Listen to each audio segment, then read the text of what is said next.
শ্বশুর বাড়িতে 3 বেলা মানে সকালবেলা, দুপুর আর রাত্রি 3 বেলায় যদি মাছ মাংস খেতে দেওয়া হয়, আর মাছ মাংস 3 বেলা খেয়েও যে শান্তিটা পাওয়া যায় না, বাপের বাড়িতে এসে কিন্তু পান্তা ভাত খেয়েও সেই শান্তিটা পাওয়া যায়। আর আমরা যারা বিবাহিত মেয়েরা আছি তারাই বুঝি যে বাপের বাড়িতে যে কি শান্তি, আর কি বলবো। মানে বলে না, আমাদের রাজবংশী ভাষা একটা কথা বলে যে বাপের বাড়ি মধুর হাড়ি। আসলে বাপের বাড়ি আসলে একটা মধুর হাড়ি। আর আমি কিন্তু বাপের বাড়ি আসার কোনো রকম সুযোগ সারি না, হঠাৎ কোনো যদি একটা সুযোগ পাই সেই সুযোগটা নিয়ে চলে আসি বাপের বাড়ি। হ্যালো বন্ধুরা, কেমন আছো তোমরা সবাই? আশা করছি তোমরা সবাই অনেক ভালো আছো, সুস্থ আছো, আর আমিও ভালো আছি। চলে আসলাম তোমাদের সামনে আরেকটি নতুন ব্লগ নিয়ে। ব্লগটি নতুন না, মানে একটু পুরনো। ব্লগটি হচ্ছে উত্থান একাদশীর দিনের ব্লগটি তোমাদের সঙ্গে শেয়ার করব বলে আর করা হয় না। তো যাই হোক, আজকে তোমাদের সঙ্গে ব্লগটি শেয়ার করছি। তো তোমরা সবাই পুরো ব্লগটি দেখো, আশা করছি তোমাদেরকে খুব ভালো লাগবে। আর এখন বাজে রাত্রে 8টা, আর আমি এখানে সুটকেস খুঁজে মানে কাপড় বের করছি। আমি যাব বাপের বাড়ি। আর দেখো, বাপের বাড়ি যাবো জন্য এখানে কাপড় বের করা শুরু করে দিয়েছি। এটুক তো রাস্তায়, এই তো 1 সপ্তাহ বাদে, 1.5 সপ্তাহ বাদে বা 2-3 সপ্তাহ বাদেই যাই। তবুও মনে হচ্ছে আজকে আমি প্রথম যাব। আর মনে হয় কি বাপের বাড়ি যাই না, 1 সপ্তাহ না গেলে এরকমটা মনে হয়। আর এখানে দেখো, ভাবছি যে কি পরবো, জামা পরবো না শাড়ি পরবো। তো বর বলল যে একটা জামাই পরে নাও। বরের কথা আর কি ফেলে দেওয়া যায় বলো? বরের কথা তো রাখতেই হবে। তাই দেখো, বরের কথা মতো একটা জামা পরে নিলাম। আর জামা পরে নিয়ে এখানে একটু আয়নায় মুখটা দেখছি আর কি। মানে ঠান্ডার দিনে মুখের যা অবস্থা হয়, আর আমার তো বিশেষ করে ঠান্ডার দিনে এত মুখের বাজে অবস্থা হয় আর কি বলবো। বরকে বলছি, দেখো আমি একদম রেডি, চলো এখন তাড়াতাড়ি করে চলে যাই বাপের বাড়ি। আর দেখো, বলতে না বলতে কিন্তু চলে এসেছি বাপের বাড়ি। আর এখানে দেখো, আমার বর এসে আমার ভাগ্নির সঙ্গে খেলতে শুরু করে দিয়েছে। আমি এদিকে নাচানাচি শুরু করে দিয়েছি। ওই যে বললাম না, মানে যতই বাপের বাড়ি যাই, মানে 1 সপ্তাহ 2 সপ্তাহ বা 3 সপ্তাহ বাদে বা 1 মাস বাদে, তবুও মনে হয় কি যেদিনেই যাই আর কি, মনে হয় যে আজকে প্রথম যাচ্ছি। তাই দেখো, এখানে এসে একদম নাচানাচি শুরু করে দিয়েছি। এখন বাজে ভোর 4টা। সারা রাত তো মানে জেগে থাকতে হয়। এখানে ওখানে গিয়ে মার সঙ্গে রাতটা কোনো রকম ভাবে কাটালাম। একটু এক জায়গায় গানও শুনতে গেছি, অনেক জায়গায় আমি খুঁজে খুঁজে বেড়ালাম। মানে আমাদের পাশাপাশি যেটুক জায়গায় মানে কীর্তন হবে, কিন্তু মানে কীর্তনও শেষ হয়ে গেছে। মানে 9টা 10টার মধ্যে কীর্তন শেষ হয়ে গেছে। তারপর আর সারা রাত কী করে কাটাবো? মাসির বাড়ি গেছি, মা আর আমি মাসির বাড়ি গেছি। পাশে যেহেতু মাসির বাড়ি গেছি, মাসির সাথে গল্প করে 1:30টার দিকে আসলাম বাড়ি। বাড়ি এসে মানে বাপের বাড়ি এসে মার সঙ্গে আর একটু মানে এক জায়গায়, মানে পাশে আর একটা জায়গায় মানে গান হচ্ছিল, সেখানে গেছি। আর আমি আর আমার মাই কিন্তু মানে উপোস ছিলাম সেই দিনই, আর জাগ্রত ছিলাম আর কি। আর তোমরা কারা কারা উত্থান একাদশীর দিনে উপোস আর সারা রাত জাগ্রত ছিল, একটু কমেন্ট করে জানিও। এই তো 2-3 দিন আগেই বাড়ি গেলাম। বোন আর আমি আসি 2-3 দিন আগে।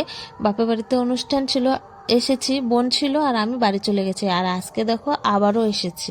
মানে আমি বাপের বাড়ি আসার কোনো রকম সুযোগই সারি না। যদি মানে একটা কোনো রকম সুযোগ পাই, মানে চলে আসি বাপের বাড়ি। হুটহাট করে তো এমনিতে আসি, আর সুযোগ পেলে তো একদম আর কোনো কথাই নেই, আসবোই আসবো। উত্থান একাদশীর দিনে জাগ্রত থাকি, সারা রাত মানে জাগ্রত থাকি। আর বাড়িতে একা একা থাকবো, খুবই ঘুম পায়। আর মা ফোন করে বলল যে আসবে নাকি, আয়, এখানে 2 মা মিলে একসাথে থাকবো, মানে সারা রাত কাটাবো আর কি এখানে ওখানে গিয়ে। আর বাড়িতে তুই একা একা কি কি করবি, চলে আয়, আমিও এখানে একা একা আছি, তো গান শুনবো, এদিকে ওদিকে মানে ঘোরাঘুরি করবো। কোনো রকম ভাবে রাতটা কেটে যাবে, যেভাবেই হোক রাতটা তো কাটাতে হবে, তাই না বলো? মানে বাপের বাড়ি এসেছে এই কারণেই, মা বলছে যে একা একা আমি আছি, তুইও এখানে একা একা থাকবি, তো চলে আয়, রাতটা মানে কাটাবো। আর আমি না মোবাইল দেখে রাত কাটাতে পারি না, মানে কাটাতে পারবো না আর কি। মানে মোবাইল দেখলেই আমার ঘুম পায়, বিশেষ করে তো রাত্রেবেলা। মোবাইল দেখতে দেখতে কখন যে ঘুমিয়ে পড়বো আমি নিজেও বলতে পারবো না, তাই আর কি চলে আসলাম বাপের বাড়িতে। আর এখন 4টা বাজে, কাজ শুরু করে দিয়েছি। শ্বশুর বাড়িতে 3 বেলা মাছ মাংস খেয়েও যে শান্তিটা পাওয়া যায় না, বাপের বাড়িতে এসে কিন্তু পান্তা ভাত খেয়েও সেই শান্তিটা আমরা পাই। আর যারা যারা আমরা বিবাহিত মেয়েরা আছি তারাই আমরা জানতে পারি, মানে জানি আর কি বেশি সুখটা কথায়, বাপের বাড়িতে না শ্বশুর বাড়িতে।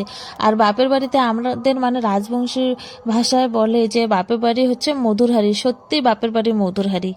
বাপের বাড়ি এসে খাই বা না খাই, যদি পান্তা ভাত খেয়েও থাকি তবুও মানে অনেক শান্তি পাওয়া যায়। তো যাই হোক বন্ধুরা, এখন ভোর 4টা বাজে, মানে বেজে 4টা পার হয়ে গেছে আর কি। আমি ওদিকে সমস্ত ঘর ঝাড় দিয়ে উঠানটা ঝাড় দিয়ে নিলাম। মারও ওদিকে রান্না বাড়া কমপ্লিট, মানে শাকের ঝোল করেছে আর আলু ভাজা করেছে। এখন বাজে ভোর 5টা, আর তোমাদের দেখো 5টার আবহাওয়াটা একটু দেখিয়ে দিলাম, এত সুন্দর আর কি বলবো, মানে পাখির চারিদিকে মানে কিচিরমিচির আওয়াজ। আর আমি এখন যাচ্ছি একটু বাইরে আমাদের মানে বাগানে, আমার বাপের বাড়ির বাগানে। আর এটা হচ্ছে মেন গেট, আর তোমাদেরকে বাগানটা একটু দেখাচ্ছি। বাড়ির মেন গেট দিয়ে যে বাড়ি ঢুকি তার পাশে মানে মেন গেটের পাশে একটু জায়গা আছে, জায়গাটাতে অনেক কিছু আছে আর একটু একটু জায়গা ফাঁকা আছে। আর সেই জায়গাটায় আমার বাবা আর মা এত গাছ লাগিয়েছে, মানে গাছ লাগিয়ে পুরো জায়গাটা একদম ভরে দিয়েছে। সবার প্রথমে লাগিয়েছে লঙ্কা গাছ, এই যে দেখো লঙ্কা গাছ লাগিয়েছে। আর দেখো কত সুন্দর লঙ্কা গাছে মানে লঙ্কা ধরেছে ছোট ছোট। আর এগুলা লঙ্কাকে আমাদের রাজবংশী ভাষায় কি বলে জানো, ভটুয়া মুরচি।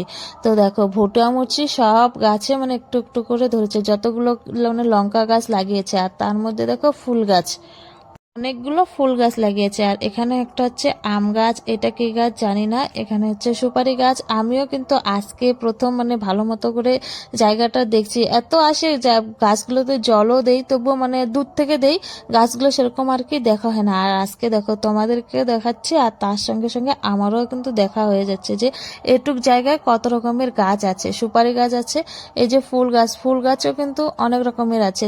অনেক রকম বলতে মানে 4-5টার মতো ফুল গাছ আছে অন্য অন্য ধরনের। দেখো এখানে একটা সাদা ফুল, ওইদিকে একটা সাদা ফুলের গাছ ছিল, এই যে একটা সাদা ফুলের গাছ। এই ফুলটা মানে এত সুন্দর ফুটেছে, অনেক ফুল ধরেছে গাছটিতে, দেখো অনেক ফুল ফুটেও আছে। আর দেখো কয়েকটা ফুল আমি তুলে নিচ্ছি, আর আমি কিন্তু এসেছি এখানে ফুল তুলতেই।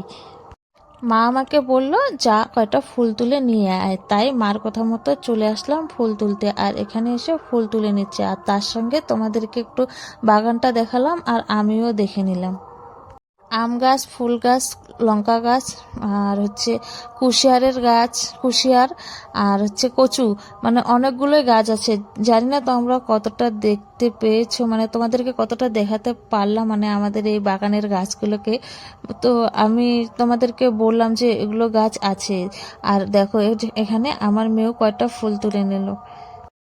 ফুলগুলো তুলে নিয়ে এসে রেখে দিলাম, আর আমি এখানে দাঁড়িয়ে মানে উঠানে একটু দাঁড়িয়ে দাঁড়িয়ে তোমাদের সঙ্গে কথা বলছিলাম।